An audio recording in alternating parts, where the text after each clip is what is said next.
family relationships. So this was our biggest category. Yeah. So my favorite, my favorite movies growing up, and they're very nostalgic for me personally, Goofy and Max. Okay. And I really wanted to put that in there because I think it calls attention to the commentary we were having at the beginning. Does Disney do healthy relationships well?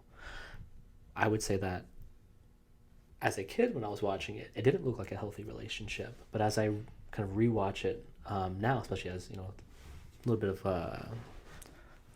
bit of an adult. Yeah, it's healthy throughout the whole movie.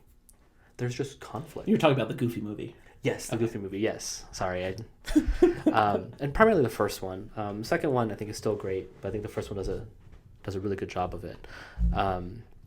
Goofy's embarrassing, and Max doesn't want to be Goofy, and at the very beginning of the movie we see that, and so when they set off on this big adventure, right, they feel Goofy feels the disconnection, and you can see Max pushing away. Yeah, and so they go on this big trip, and we see how, as the parent, right, the parent gets to really decide where we're going because they're driving, they're paying for everything, all these things.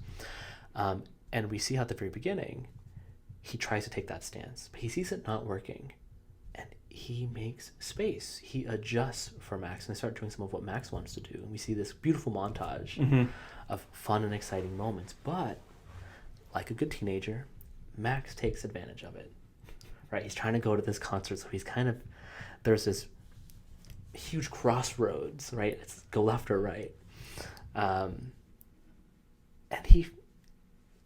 he disappoints Goofy, right? He picks the wrong way, and Goofy has, at this point, he's been wised up to it, and as soon as he knows, the tone of the movie shifts. Yeah.